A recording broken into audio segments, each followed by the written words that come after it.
Hey, this is Nasty with Diamond Rexx, and you're listening to Brutally Delicious Podcast.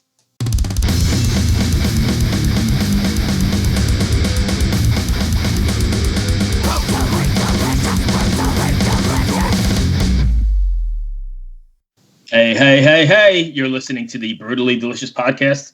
I am Bruce. And this is Riina from the band Sentium that you will never ever get rid of. Not the band, but me in the podcast. We'll never get rid of your band either. They kick ass. My name is Kris. Are you going to introduce? Yeah, I'm going to No, I'll introduce myself. I don't need to. I'm the man that needs no introduction. They call me Numbnut Seegers. Hello. Numbnuts that needs no introduction. Today is a really good one. As you know, I'm a total fan of that whole sleazy LA kind of 80s vibe, and we got Diamond Rexx on today. And I know I sent you the video not too long ago. It was pretty killer, right? Absolutely. It was sleazy. Yeah, so I'm a big fan of that whole Faster Pussycat, LA Guns kind of sleazy stuff, and I'm really looking forward to talking to, we're talking to Nasti Habits, the vocalist. Nasti Habits. Okay, I'm adding them in. Yep. Add them in. I'm going to blame the delay again on you. That's fine. I'm used to being blamed for everything. Yeah, maybe I'll switch it up. I'll blame it on the finish. Hello? Hello. Hey, Bruce Moore here. How are you? I'm okay. I can hardly hear you, though. Huh. I got my partners with me here as well. Kris, you there? I'm here. Can you hear me? Yeah. That's better. Go ahead. Then there's Riina all the way from Finland. Hi. Finland. Yes. Hey, how you doing? I'm all right. How are you, Nasty? I'm wonderful. I want to ask your forgiveness for being late. Riina and the Finnish internet was terrible today, so. No problem, man. I'm gonna just bear with me because I don't even know what the hell I'm doing. I don't really use Skype, so this is all brand new for me. No, it's cool. We use it because the audio quality seems to turn out the best. It does. It sounds pretty good. Yeah, it's just a little low. Yeah, he runs it through Pro Tools and it comes out fantastic. So. Okay, perfect. So yeah, I don't know if it's my. It could be 30-something years standing next to that loud ass guitarist I got. I don't know. So I'm gonna jump right in. How does it feel? And did you ever imagine you'd still be doing this 30 years later?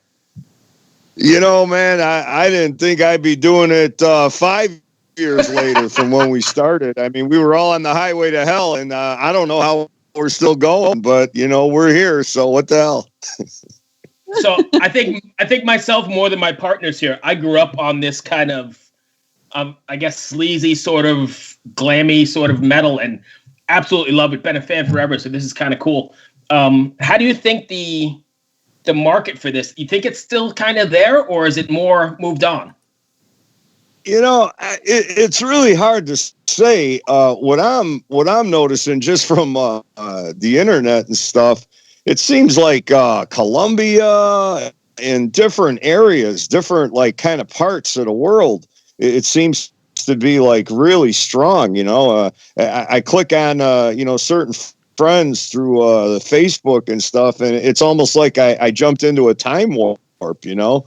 I'm seeing all these glammed out girls look like they're still in the 80s and stuff, and some of the dudes got their hair all rocked out. Yes. But I don't know. Time will tell. I honestly think it's no matter what you do as far as the whole glam scene and this and that, it bottoms down to one thing, and that's the music. You know, so if enough bands start coming out with some decent music, then it might just catch on again. Who knows? I know. Nobody would want to see me with my spandex on 30 years later, but I spent a lot of time in LA, on the Strip in the late 80s, early 90s, and that's totally my scene. Loved it. There you go. Please, Bruce, do not speak for me. You don't know about my preferences. So. Oh, yeah, you may want to see me in spandex. How you doing, Riina? I'm really, really up for some spandex. Get those pics coming, boys. Oh, man. You make me feel like I want to go out and dig out my I think I had a pair of size 1 red spandex years ago. Yes. I was wearing. Hey, can I ask? We're friends here, right? I can ask you anything. Yeah, go ahead, man. Go. Did you ever stick the old cucumber or sausage down there? You played live? You know what? We never did. I think it was because we wore pants that were so damn tight we really didn't need to, but it's funny you say that because there were a couple bands that were doing that shit. I remember that. It was hilarious. Yeah. I mean, I wouldn't need no, to at all. You never really, since we're friends, I'll tell you the secret, you don't have to do that as long as you just pull it all over and tuck it to one side, and that gives like kind of the same effect, I have to do that. It's kind of like when you see the ladies putting their bras on and they always kind of like, give that one last push in, before they let it all settle, so yeah. Yeah. I have to do right? that. Yeah. See, she knows what I'm talking about. I know exactly what you're talking about. Like, my boobs are tiny, so it doesn't fucking matter which way I push them after I put the bra on. Oh, that's perfect. See, now there's the thing. There's a lot to be said for that. I think it's I don't know, maybe I'm just speaking for myself, but it's a big, I think, misconception. Like, oh, big boobs, oh yeah, I got it. No, man, there's a lot of guys out there that like those tiny ones too. Yeah, the perky ones are really nice. There you go. Right. Also, I mean, it's all about the nip. Oops, what'd I say? No. I have to worry about so far. Yeah. Wait a minute, we're getting like really off track real fast here, guys. welcome to the Brutally Delicious podcast. Yeah, we're talking about cucumbers and nipples already. What the hell? Let me just leave you with this. And also, let me say this, boys. Like, you don't need the cucumber because, like, sex is now discussed. Genitals are discussed. So females are aware of a certain thing called a grower, which I know you guys are probably aware of, penis-wise, what a grower is. Wow. But you don't have to put that, like, eggplant or whatever in your spandex. You can just be yourself, and we can be like, yeah, this guy, he must be a grower. All right. Oh, yeah. Okay. See, I'm learning something new every day here, man. You know what a grower is? Like, you got the ones that are sort of the length that they're going to be while they're resting. Penises, I'm talking about. Right. And, so like me when I almost trip over it. Oh, God. Yeah. Those times, yeah. And then you have the grower, which will surprise you. And this is, again, like what we discussed when these guys interviewed me because of my album. And they brought out penises in that too. I don't know why. It ended here. Anywho, and this is like, they were like, and I asked them whether they ever like compare the sizes of penises with their friends, because I know some guys do. But then it needs to be followed up with the question of when did you actually see them erect? Because, a resting penis does not tell you the truth. And this not at all. Today.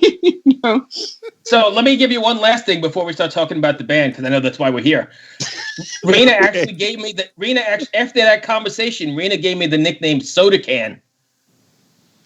I did because they educated me on some tattoo artists on how he tattoos dicks. And apparently he stretches the skin on a soda can, which to me sounds so fucking brutal. You tell me now. Oh my God. Is your penis skin enough to be stretched over a soda can? Because, like, to me, that sounds painful. I was going to say, this is starting to hurt, man. Holy. Are you regretting that you came on the show? Think about. Are you regretting that you decided to come on now? Oh, hell no. It's just like, you know what? This is actually kind of par for the course. You start talking about Diamond Rexx. Next thing you know, you're on nipples and penises and everything else. I don't know. You're really bringing me back to the 80s, That's when I was born. Roots, Yeah, Riina's like, that's when I was born. Yeah. So let's talk about the band for a second. What's it like trying to promote and record and do all that stuff in the current state of affairs that we're in? Well, I don't know, man. There's so many people that are just complaining about everything and this and that. And, I don't know. We've had a great summer here. The weather's been beautiful. It's given me an opportunity to get on my motorcycle and just ride everywhere. I've had the time off to really take care of everything I need to do as far as interviews and working on the album design, and we actually had it all recorded right before this whole wave of the pandemic hit. So that was good that was all done. So everything else was just like really getting the manufacturing and the album cover design, the layout and all that shit done. And we did take a while off from rehearsing, which we're really big on rehearsing. We're the kind of band that just loves to play all the time. It don't matter if it's rehearsal or whatever. But yeah, we're always once a week we're in there, and that kind of sucked because we had to get away from it for a couple months. But finally, we just said, "Hey, man, screw this," and we just started getting together again. And actually, we just set up a record release show for October 10th. It's about a week or so, 2 weeks out or something like that. Mm-hmm. Saturday night, October 10th, and that will be available for live stream too. If you go to our Facebook page. All the details on live streaming that because they are having limited seating there because of this pandemic. But oh hell yeah! you just got to go with what you go with. Hell yeah! When did you say it was? Because I'm in for that for sure. October 10th, and we should have details up on that on our Facebook page, possibly the Pavement Entertainment music page, our website, diamondrexx.com. So there should be the link to what to go to for the live stream of that show. We're doing it with a couple bands, one friends of ours, Straddle and Rosie, and Ditchwater will also be on the bill that night. We talked to Ditchwater a couple weeks ago. Yeah, we did. Yeah. So it's kind of like a few of the guys from Pavement.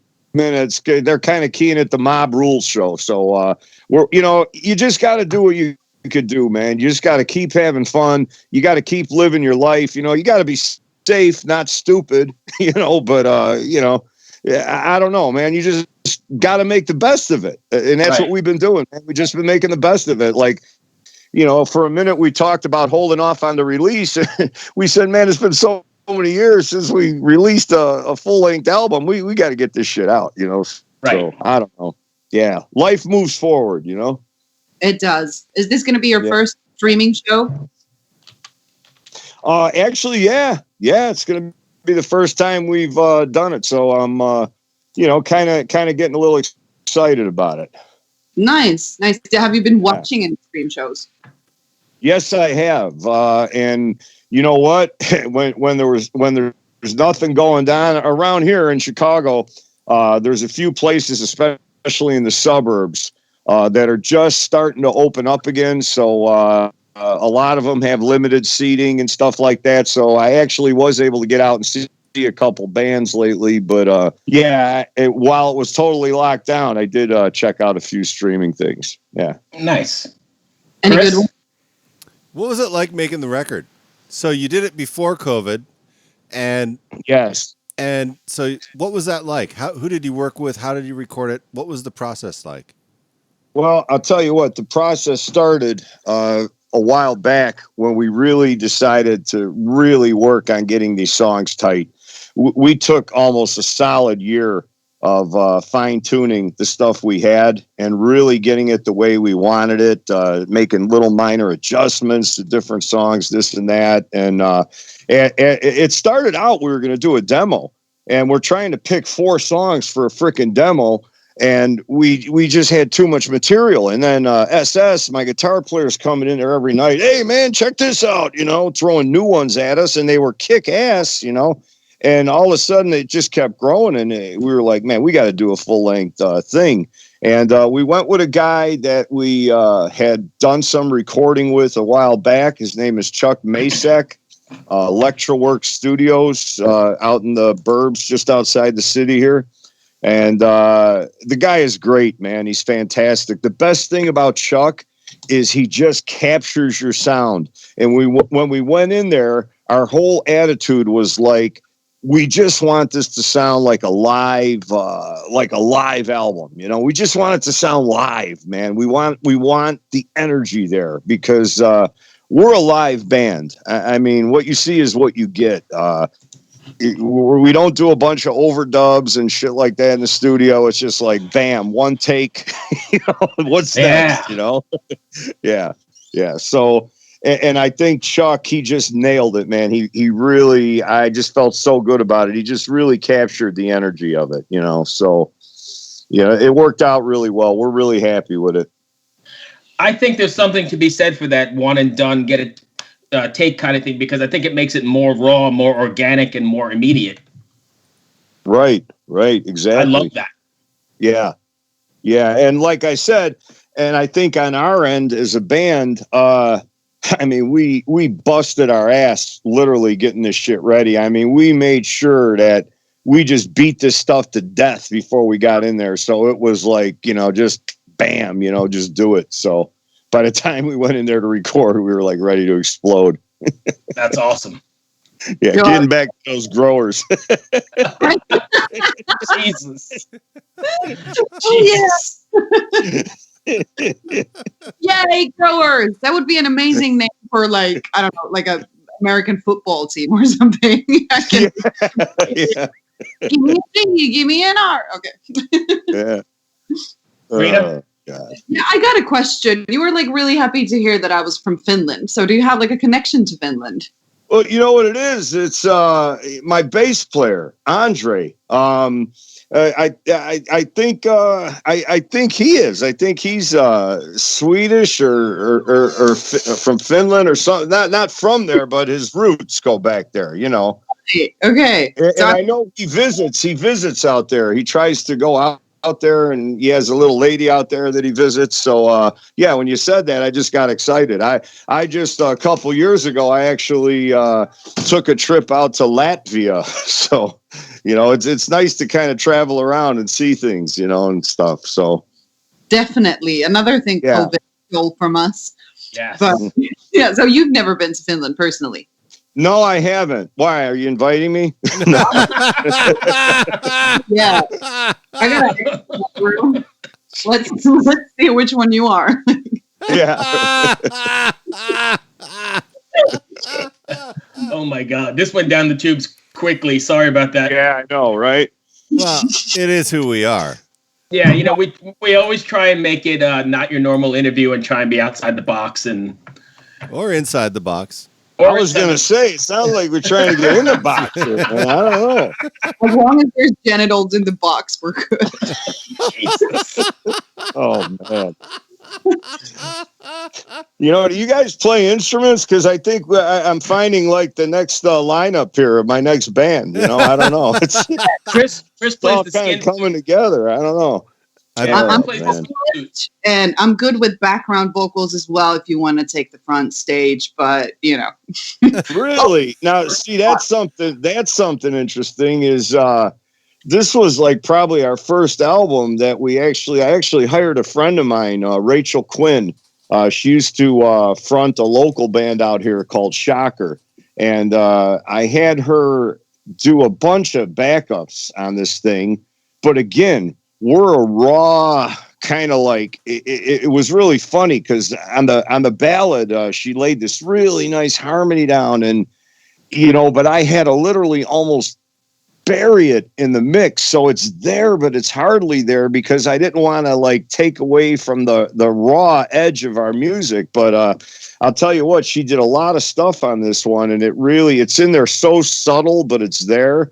So that was another kind of new thing for us, you know, where we did something like that, you know, but you're going to have to really listen for it to hear the stuff, you know, but it's there. Nice. Right. Yeah, but sometimes it really does make a difference, even if it isn't. It makes a big difference. Yeah, Right. Big difference. That was another thing that I was just really happy with. We really spent a lot of time on this, and I think it shows, you know, the final result kind of shows. Awesome. Kris, you got anything else? I don't, man. I really appreciate you taking the time with us today. And this interview just fucking made my day.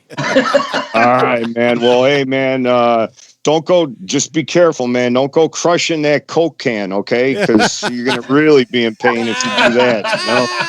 Try getting tattooed on a crushed Coke can, you know? Yeah. Oh, man.